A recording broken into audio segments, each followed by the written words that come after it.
Now here's an interesting thing I read in the blog Louder with Crowder. You know how pompous people with their Nissan Leafs and their... It tells me I apparently know that electric cars are driven by pompous people with a sense of entitlement, who believe they're saving the planet and think they're better than me because they care more. Do I know that? Show them this. This turns out to be a video which Louder with Crowder assures us Using things like science, facts and math. And it comes from a university. Well, that sounds like a reliable source. The great people at Prager University have shown, with illustrations, that people who drive electric cars and think they're saving the planet are in fact borderline functionally retarded. Okay, just a reminder, Prager University is not a university. It's a YouTube channel just like mine. So like my channel, you have to check where its information comes from, however good its illustrations. I was going to include this in part 2 of my series, A Conservative Solution to Climate Change. But pulling the PragerU video apart was such a fascinating journey that I'm posting it separately. You'll have to wait a bit longer for part 2. Like most Prager University courses, as they're called, this is basically just a 5-minute video, presented here by Bjorn Lomborg. Do electric cars really help the environment? President Obama thinks so. So does Leonardo DiCaprio, and many others. But since the physics of car emissions is a scientific issue, not a political or a thespian one, isn't the more important point that scientists think so? The energy efficiency of cars is not based on the beliefs of left-wing actors and politicians, but meticulous scientific studies. So instead of watching the unequal fight of Lomborg taking on Obama and DiCaprio, let's put him in the ring with some actual scientific research and see how his claims stand up to scrutiny. First, there's the energy needed to produce the car. More than a third of the lifetime carbon dioxide emissions from an electric car comes from the energy used to make the car itself. This is true. Making an electric car uses more energy than making a gasoline-powered car, mainly because the making of a battery is very energy-intensive. So researchers look at the lifetime carbon footprint of an electric car, including production, driving usage, and scrapping. Around 1/3 of the carbon footprint, sometimes more, can be taken up in just making the vehicle, as Lomborg rightly points out. What Lomborg doesn't tell us is how that compares to the production of a gasoline-powered car, so let's take a look. Turns out that only 1/10 of the gasoline car's carbon footprint comes from production, which sounds good. So why doesn't Lomborg mention it? Well, because the reason for the smaller ratio is that gasoline cars use a huge amount of energy just being driven around. So despite the smaller amount of energy used in manufacture, gasoline cars have a much higher overall carbon footprint than electric cars. Diesel cars are much more fuel efficient, but even that doesn't bring their overall carbon footprint below electric cars. While it's true that electric cars don't run on gasoline, they do run on electricity, which in the US is often produced by another fossil fuel, coal. As green venture capitalist Vinod Khosla likes to point out, electric cars are coal-powered cars. That would be true if all the electricity they use comes from coal, but of course it doesn't. In the United States, some grids have a high coal component, others have none at all. And for the national average, coal fuels less than 1/3 of America's electricity. The most popular electric car, the Nissan Leaf, over a 90,000-mile lifetime will emit 31 metric tons of CO2.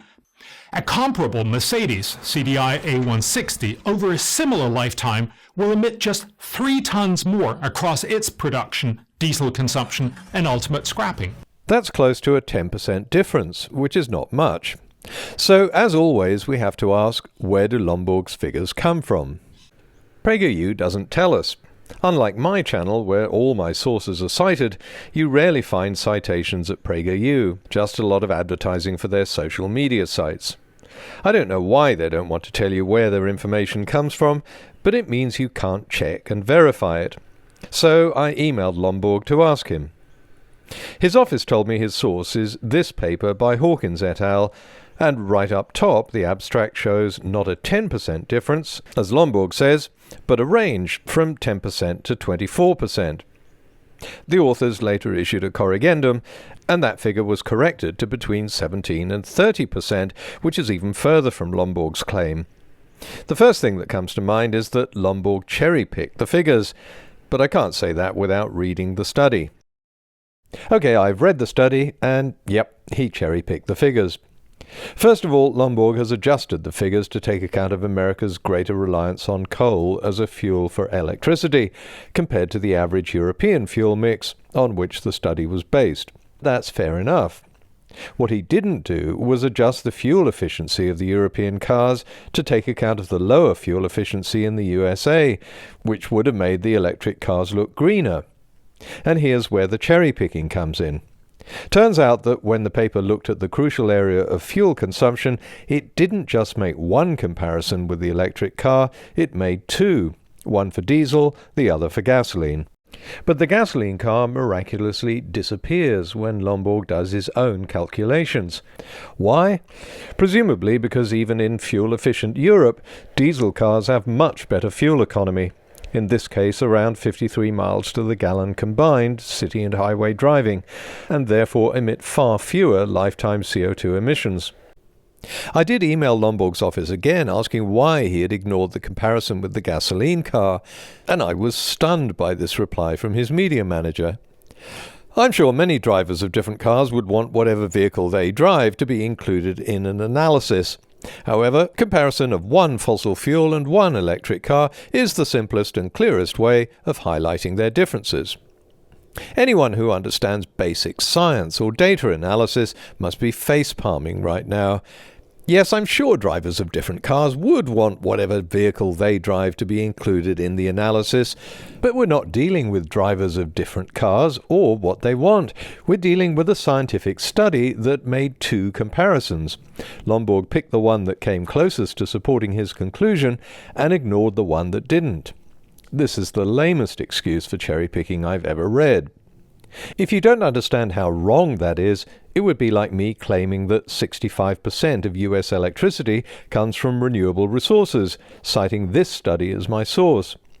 I'm sure Lomborg would be the first to say this is an absurd claim and accuse me of cherry-picking just one grid and ignoring the rest. Would it be a legitimate excuse to say, I'm sure many people would want whatever grid they're connected to included in an analysis, but it's simpler and clearer to use just one.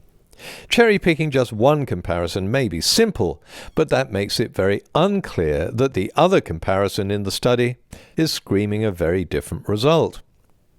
If it is simpler and clearer to choose just one, the obvious choice would have been the gasoline car. After all, only around 5% of Americans drive diesel cars, and even though the gasoline car gets 42 miles to the gallon combined, which is way more than most similar-sized American cars, at least it's closer than the diesel's 53 miles to the gallon combined.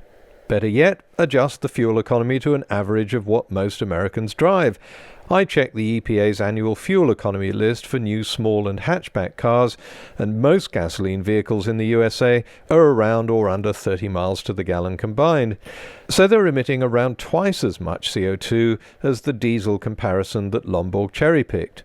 Then he goes on to make another comparison for larger cars, and again picks a diesel. The results are similar for a top-line Tesla, the king of electric cars.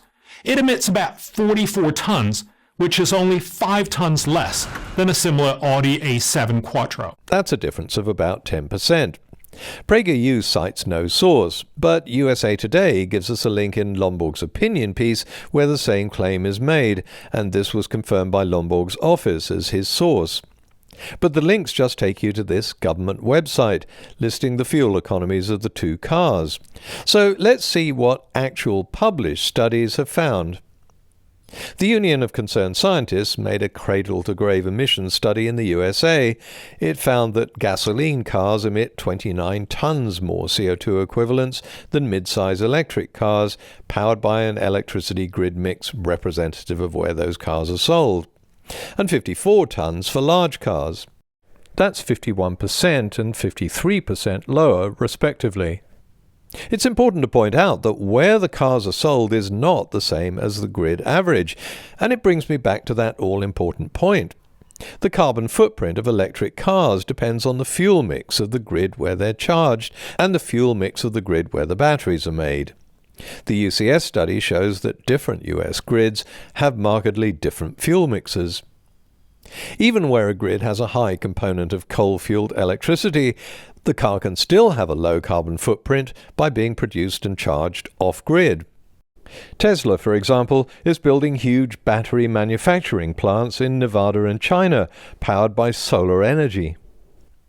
As for charging off-grid, the UCS study cited a 2013 survey showing that 32% of respondents who bought electric cars had solar panels on their roofs, and 16% intended to install them.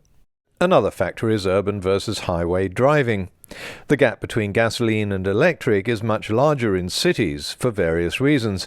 For one thing, gasoline cars use a lot of energy just idling in traffic. Another cradle-to-grave study done in France found that a small electric car emits 63% less carbon dioxide than a gasoline car from production to scrapping, and 70% if the cars are recycled. For a larger electric car compared to a larger diesel car, the difference is 44% to 57%. That's a saving of between 21 and 20 tons of carbon dioxide. But again, the study's results reflect the mix of fuels used. In France, most electrical energy is nuclear-powered, so electric cars there are much greener than they would be in Estonia, which is mostly coal-powered. But remember Vinod Khosla's observation. Electric cars are coal-powered cars. But we've already established that this observation is not an observation. It's a fallacy. Yes, it might be powered by coal, proponents will say. No, proponents of electric cars would not say that if they'd read any of the studies. They'd say that most electric cars are partially powered by coal, and they'd point out that many aren't powered by coal at all. But unlike the regular car, coal plant emissions are far away from city centers, where most people live, and where damage from air pollution is greatest. New research in the Proceedings of the National Academy of Sciences found that while gasoline cars pollute closer to home, coal-fired power actually pollutes more, a lot more. How much more? Well, the researchers estimate that if the US has 10% more gasoline cars in 2020, 870 more people will die each year from the additional air pollution. If the US has 10% more electric vehicles powered on the average US electricity mix, 1,617 more people will die every year from the extra pollution. Matching the figures Lomborg uses with the name of the journal he gives, I think he's talking about this 2014 paper by Tessum et al. If so, he's absolutely right. That's what the paper found. But that's still not the whole story, because if burning more coal leads to more deaths, then surely burning less coal would lead to fewer deaths, wouldn't it? And the Tessum study found exactly that. The red circle in the middle shows the number of deaths from a 10% increase in electric cars if that electricity is sourced by the average US fuel mix, compared to gasoline, circled in red at the top.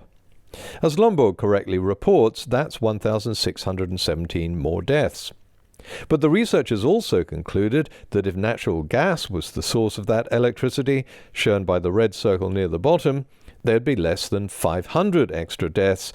That's far fewer than the 870 deaths from gasoline-driven cars. Better yet, the authors found that if electric cars sourced their energy from renewables, wind, water and solar, the number of deaths would be cut even further to less than 200, most of that coming from emissions during production. So if we're worried about deaths caused by coal-burning power stations, the obvious solution is to replace them with cleaner energy sources. That's already happening, which brings us to the next question. Won't the perceived rapid ramp-up of these renewables make future electric cars much cleaner? Unfortunately, this is mostly wishful thinking. Today, the US gets 14% of its electric power from renewables. In 25 years, Obama's Energy Information Administration estimates that number will have gone up just 3 percentage points to 17%. I don't know why Obama's name keeps popping up, because this is supposed to be a scientific question, but just to clarify, this isn't Obama's Energy Information Administration. It's a Federal Statistics and Analysis Office that's been operating under 7 different presidents of both political parties and is still going strong today. And it shows that the United States is already getting 17% of its electricity from renewable energy. And that's just the US average, which includes areas that have little interest in renewable energy and no targets. If we look at the states that do, many of them are looking at renewable targets of 20 to 30%, well before 2040. So getting energy from renewables is not wishful thinking in places where it's being actively pursued. It's only wishful thinking in places that do nothing except wishfully think. But that's not the whole story on how emissions are coming down. Listen carefully to Lomborg's choice of words as he continues.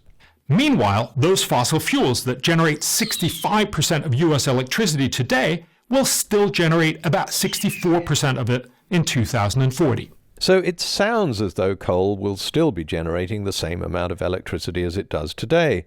But Lomborg doesn't use the word coal here, he refers to fossil fuels. Which is odd because there are two main fossil fuels generating electricity, coal and natural gas, and the EIA always differentiates between them. So why did Lomborg suddenly change the EIA's classification here and lump them together? It might have something to do with the fact that these fuels have very different emissions profiles.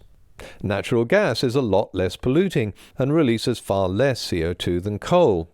So if the mix of fossil fuels changes, that would affect the carbon footprint of electric cars just as much as changing the percentage of renewables. So let's look at the figures. The 2015 EIA report, the latest one available to Lomborg when he made this video, shows that in 2013 coal comprised 39% of the total. That's the dark grey. Natural gas, in red, was at 27%. The same report predicted that by 2040 the proportion of coal would fall to 34% and natural gas would rise to 31%. So by lumping them together, Lomborg can make it look as though nothing is changing. The overall percentage stays the same. But that disguises the fact that because of the changing mix, these fossil fuels will produce less CO2 and be a lot cleaner. It's on top of that that we have the rise in renewable energy. Even those projections are now obsolete. According to the latest EIA report, coal has already fallen way below 34%, 22 years ahead of prediction. Natural gas has already surpassed 31%.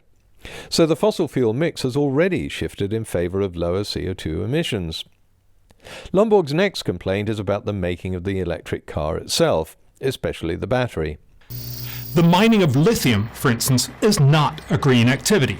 That's true. Lithium mining does a lot of environmental damage. Just look at this lithium mine in South America. As well as the horrendous scar on the landscape that you can see, what you can't see is the water taken to extract the lithium, which leads to depletion from local farms. In Tibet, chemicals used in lithium extraction have leaked into rivers, killing fish. Tailings from lithium mines worldwide blot the landscape and contaminate the water table. Clearly, Lomborg's right. Lithium mining is not a green activity.